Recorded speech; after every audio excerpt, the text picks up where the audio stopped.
And the recording is going. So, Okay. Whenever you're ready, Chair. All right. The Board of Athletic Trainers meeting is convening at 9:01 a.m. on February 15th, 2023 at the Health Licensing Office in Salem, Oregon by teleconference call. I will now call roll. Dale Isaac, aye. Haley Hay. 1 second.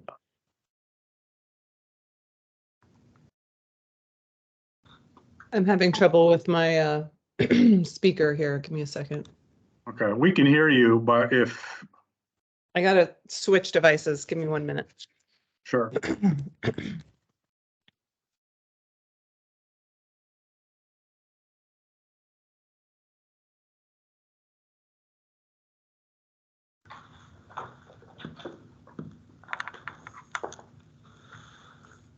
No, you can't see me. Or can you see me? And that's okay. If can you hear us, Haley?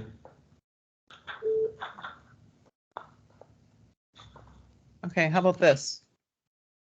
Yeah, we can see you and hear you. Can you hear Can't us? hear me? No, I we can hear can. you. Okay, let's do it this way. Sorry. All right. All right, My so I'll continue external speaker wasn't working. Start the meeting. with, I'll continue with roll call. So Haley Hay, Here. Christian Stoll, Present. Aye. Ken Takanaka. Aye. Members, when you wish to speak, please state your last name for the record. Board members are asked to not use the chat feature during meetings. Public members wishing to speak must first sign in on the roster sheet available. For public members calling in on the public phone line, please email April Fleming at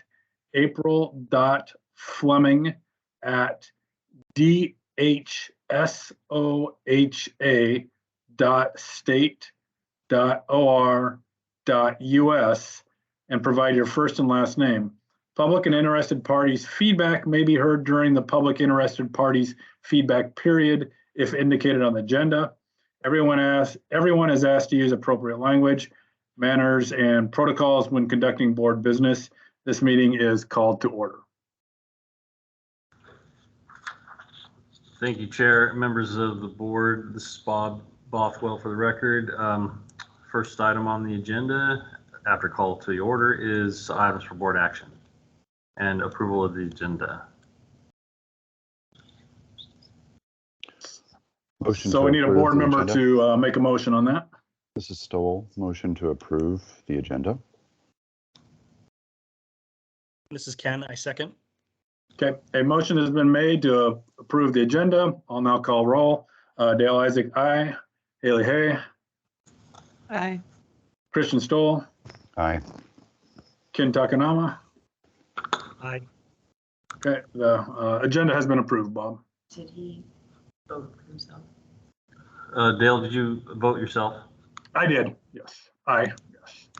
Okay. Thank you.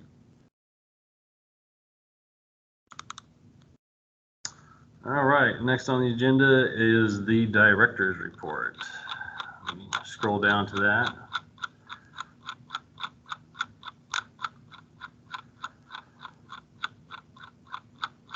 It's a very First one. loud timer.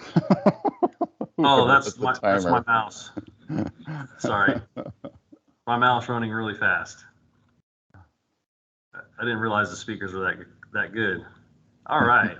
So on screen 8 or slide 8. You have to do the director's report for the bills. Oh, thanks, Ann. You bet. All right. Let me do another part of my report. So as we all know that, we're in the middle of legislation right now. HLO is monitoring several bills, but one of note, but it doesn't affect this board, is a bill of provisional registration for behavior analysis interventionists and a new board, sign language interpreters, and the possible new program, a dental lab registration in telehealth. So none of this affects this board. Any questions on that we can try to answer? These are all concepts at this point. All right. Now we'll go on to the big report. So if you're all looking at your computer screen, on slide 8 of the materials is licenses issued for this board. And it's showing fiscal year 21, 22, and 23 as it stands. A total of 145 licenses have been issued. The next slide, licenses renewed in that same time frame of those 3 fiscal years, or 2.5 fiscal years. Licenses renewed have been 966, and thank everybody so much on this board in this program that renew licenses online. It's a very high percentage, and I'm thinking that eventually it'll be 100% online. So that's all good news. Licenses by age and gender, relatively young profession.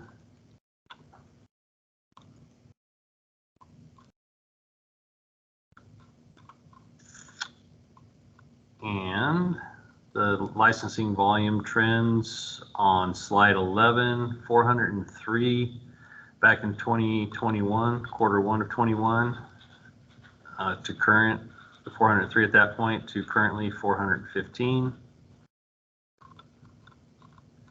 And the board's financials are sitting really well at $454,621. And this is on slide 12, and you'll see your percentages of assessments. They are slowly creeping up. And the small board assessment, though, is gone down a little bit. Can you explain what the percentage of assessment means? So the shared assessment is what the boards all pull together to keep HLO running and the boards solid, able to function and operate for us to do what we need to for the boards. The small board percentage is what it takes, is the cost for licensing, testing, and everything outside of, and regulatory, excuse me. So, well, you guys don't have testing except for laws and rules, examinations. You guys come through a pathway through BOC, I believe. Right. And then we don't do inspections. We don't have a program for inspections with athletic trainers. So that's why those two are there, but they're blank. But we have cosmetology and body art practitioners that we do facility inspections on.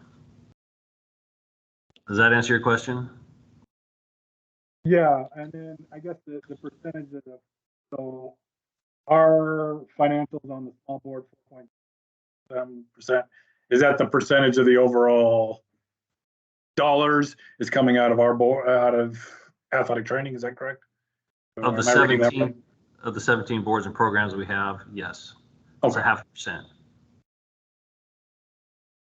So if I'm understanding this correctly, those numbers are very, very multifactorial in the sense that if another program's cost increases, just by virtue, our percentage goes down, even though our contributions would stay the same. So Yeah. it's a little bit of a moving target there. Is that right?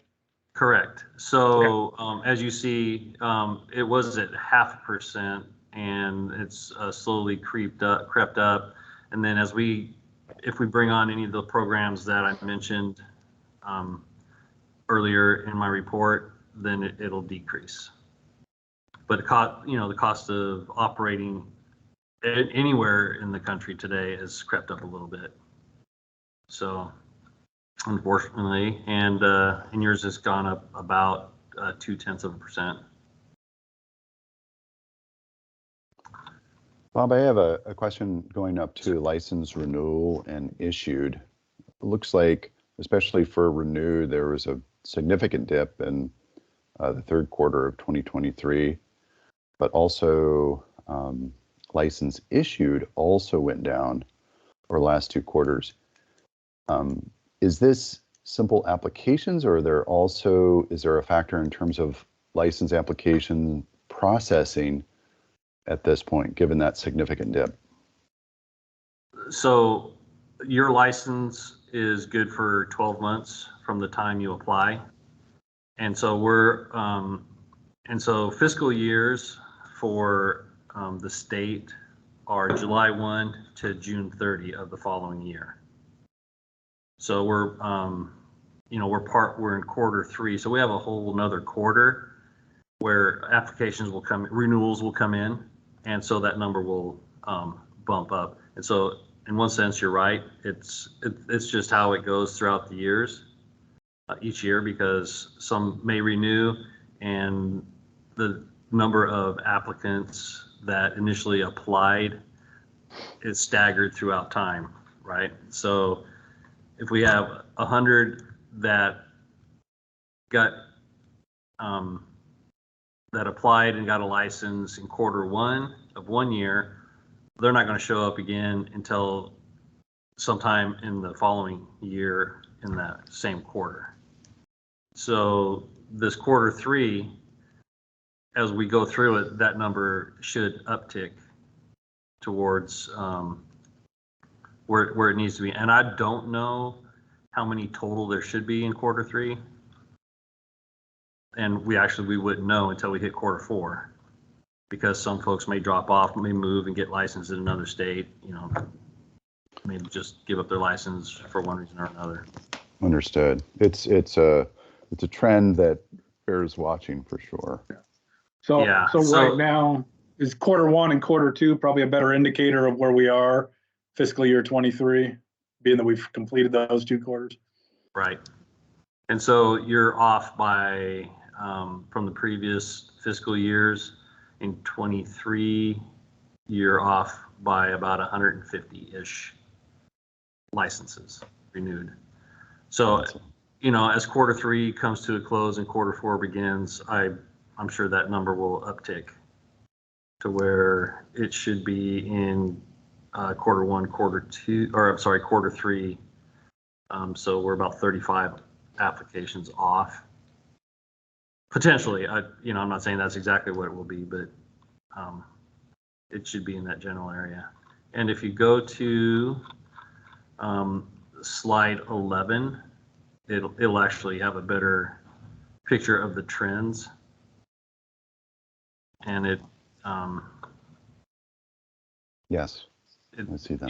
I don't want to say it's static. It has ridges and valleys on it, but it's within 24 throughout the last 3 years. It would be Thank you. interesting to see fiscal year 2020, because that would kind of split, the pre-pandemic era versus the post, pandemic era, to see how much, what that trend is looking like. Did we see a significant drop off in the following years? And I think the other interesting thing to see would be how many athletic training education programs are in the state of Oregon. How many graduates do we have yearly? And of those, how many new licenses do we have? In other words, what's our retention rate for our in-state athletic training education programs? Yeah, and to that point too, Ken, the number of entry-level programs that were bachelor's degrees have dropped in the state, ours including at George Fox. So, we're not producing, I would guess, as many licensed athletic trainer or certified athletic trainers out of the colleges in Oregon that we did pre-BOC requirements. When the University of Oregon dropped their master's athletic program last year. So yes, similar. So we can, we may know, we can get you the pre-pandemic numbers, and have them for you at the next board meeting if you wish. I think that would be interesting just to look at the trend as we kind of keep our eyes on, in our, in this board, we don't have very many that, we don't have a huge percentage that is approaching retirement age. So in terms of like a mass exodus over the next 2 to 3 years, we're not going to, we don't necessarily see that from a retirement perspective, but it would be interesting to see how we're trending up or down before 2020. Okay. Yeah, we'll have that information for you at the next meeting. All right. Chair, if you're ready, I'll get Trampus on the line. Trampus is on the line, and he'll give you his regulatory report. So as you can see, I'm sorry, this is Trampus Shuck, Interim Regulatory Manager. And as you can see, the regulatory report currently only has one biennium on it. We actually had it totally cleared for a minute or two there, but we received actually a couple of complaints in December and in late January, or excuse me, in late January. There's actually one more that is not on here that would be on here. If you looked at our system, you'd see a couple of more. So we did receive a couple of new complaints in the last 30 days or so. So, and we'll be working through those, but otherwise we pretty much have you guys cleared out. Did anybody have any questions about investigations or in general, or what you're seeing on the report? Or So I guess with those complaints, seeing- it's being real early in the, or by the way, Travis, this is Dale Isaac. It's early in those complaints. So I guess where are we in the investigation status of those complaints? well, the one has actually gone into, actually both of them are investigators' hands, and they've started looking into them already. So, they're already being looked into, but, I can't really go too much detail in open session about them, but yeah, they're already started. So. Okay. Chair and members of the board, this is Bob Bothwell. Trampus, you want to give them kind of an overview of the investigative protocol? I think that maybe will help them understand the process a little bit. Yeah, sure. And what you may not actually see as part of that protocol, what you may not actually see on this report, well, you would, because you would see cases that were opened and then closed. But whenever we get any complaint, it can come from all kinds of various sources. It could come from, a client or a colleague, or, it could come from all kinds of places. Could be a self-referral. But when we get them, we kind of do an overview of them, an initial assessment, and see if there's anything that's being alleged that is under our jurisdiction, anything that's being alleged that has some kind of a chance of actually turning into some type of violation. And if we see anything like that, any kind of reasonable cause to move forward, or the jurisdiction, then we will open up the case and I'll assign it to an investigator, and then that investigator will start down the path of working on it. Usually that means getting a hold of the complainants, especially if they seem to be involved in the situation at all, getting various records if they, whatever they need as far as records, and going through the process of interviewing any witnesses, and then eventually the respondents. So that order can change up depending on the needs of the investigation, but that's kind of the general flow of it. If we, then once we get done with that, typically we bring them for you all to review in an executive session situation.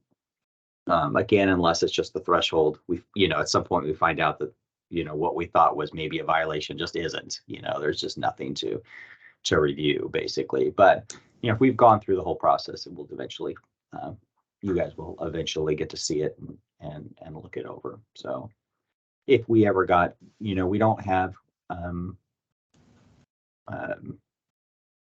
if we need subject matter experts, we need subject matter or specific kind of industry knowledge, we'll either have a subject matter expert, or we bring it to you all at some point in the investigation if we needed some extra help or expertise in guiding the investigation. So, but that's kind of what it is. We don't, like I said, you guys don't get a lot of complaints. A lot of them are licensing issues when we do get them. But and you know, there's a lot of different exemptions and things like that that go along for practicing versus calling yourself and that type of thing, or at least professionally. So yeah, so yeah, that's kind of the grand overview. So Thank you, Trampus. Any questions for Trampus? Did he answer your questions? No. Okay, thank you very much. Chair, this is Bob. If you would, we have a script for public and interested parties feedback. Yep. Okay. At this time, the Board of Athletic Trainers will hear public interested parties' feedback. Members of the public, please wait until you have been recognized. Once recognized, please state your name and affiliation to the board for the record. Hi, good morning, everybody on the phone. This is Bob Bothwell at HLO. I had noted a couple of folks on the phone previously, and I heard some people either getting on the phone or additional folks getting on the phone. Is there anybody on the phone that would like to make a public comment at this time?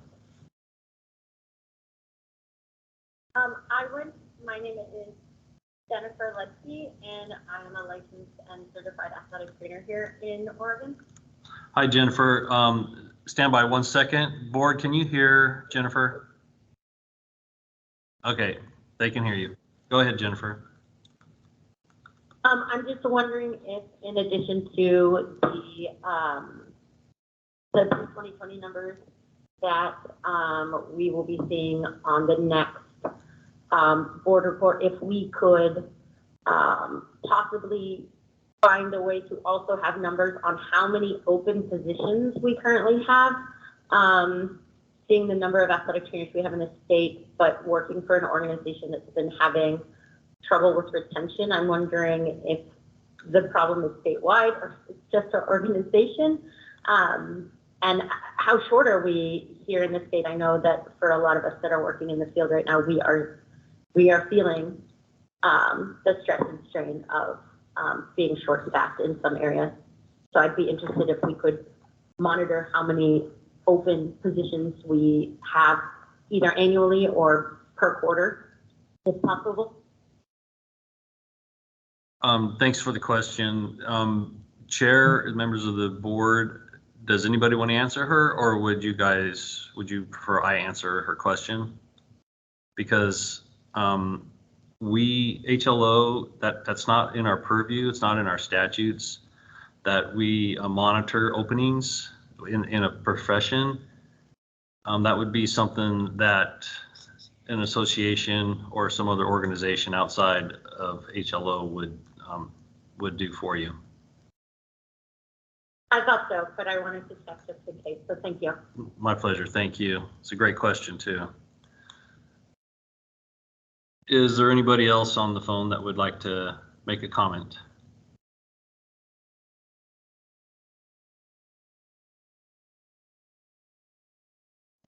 Chair, members of the board, I am not hearing anybody else on the phone. Chair, if you are ready, we can move to other board business. Yep, ready to go. What's that?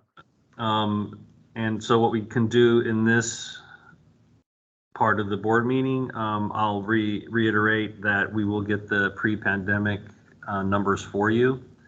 Is there anything that the board, anything else that the board would like HLO to work on for you, if we're able to?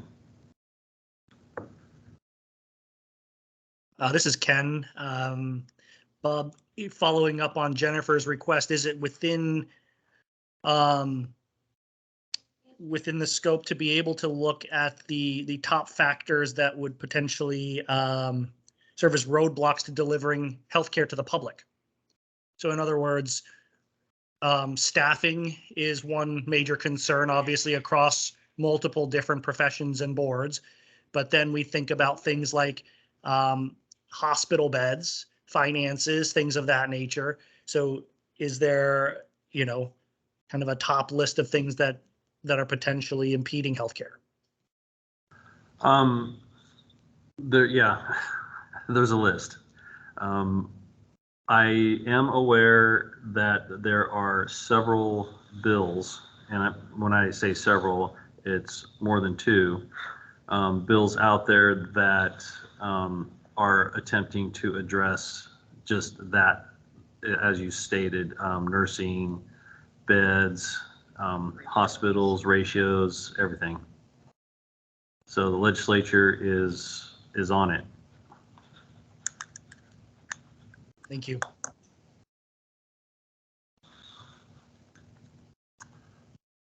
Anything else?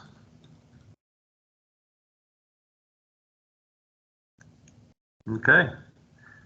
Chair and members of the board, one thing I forgot to do, and I do apologize, was the board member status. So we're actually going back up to the director's report again. Dale, as the chair, you're in your second full term, and that term expires in April 20th, 2025, and you cannot reappoint.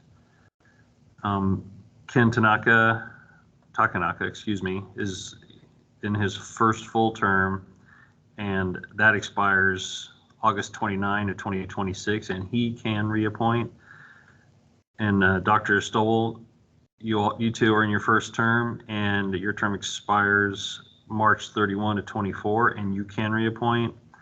And Haley Hay, you are in your first full term, and that term expires October 17th of 2023, and you too can reappoint. And we have one athletic trainer position vacant on the board. So if anybody is aware of anybody that is interested in getting on the board, reach out to Ann, and we'll put that individual in touch with Derek and get them some assistance on uploading an application on Workday. And how do I reappoint or not?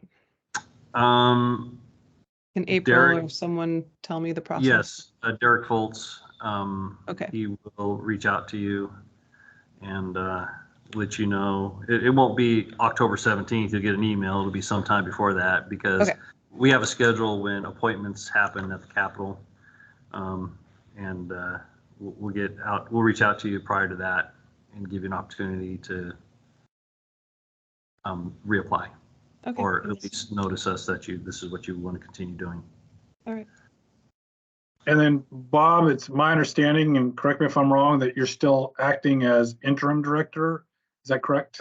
That is correct. Thank you. Yeah. Bob, I had a question. This is Christian, about the posting for the additional athletic trainer for the board.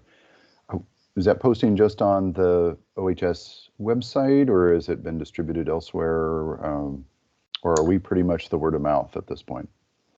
I am not sure. Typically, it's by word of mouth, yes, and it does get posted on our website.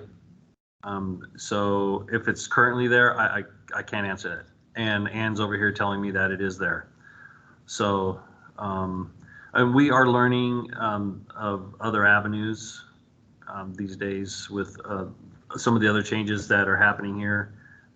We may actually be able to reach out to our communications folks and get it delivered to a newspaper or another media avenue or venue to get the word out there that we're looking for a board member. Dale and Ken, and Bob, is it reasonable to be like posting it through Oates as well? Yeah, this is Dale, and that was one of my thoughts, was through Oates, a posting at our state meetings, district meetings. I think it'd be fair for if one of us is at those meetings to, to promote the position. So I think there's some things that we can do to actively search. Bob, this is Dale. I'm curious for smaller professions, or let me rephrase that, professions that have smaller memberships, such as, or licensees, I guess is a better way of putting it. Is it common to struggle to find full boards, kind of like, or is it unusual to have an open position for an extended period of time? No, it's not unusual at all. We've got 17 programs here, and a lot of them are boards, and we're always struggling to either find anybody really, public member, a licensed member, a doctor that specializes in OB or something, because one of our boards is midwifery. So yeah, it's actually an active process. We are always actively recruiting, and that's why, and I forgot to do it earlier today, I run down the list here of what your status is with the boards or your board, and where we're vacant, and any assistance with your associations to get the word out there that we are looking is very helpful.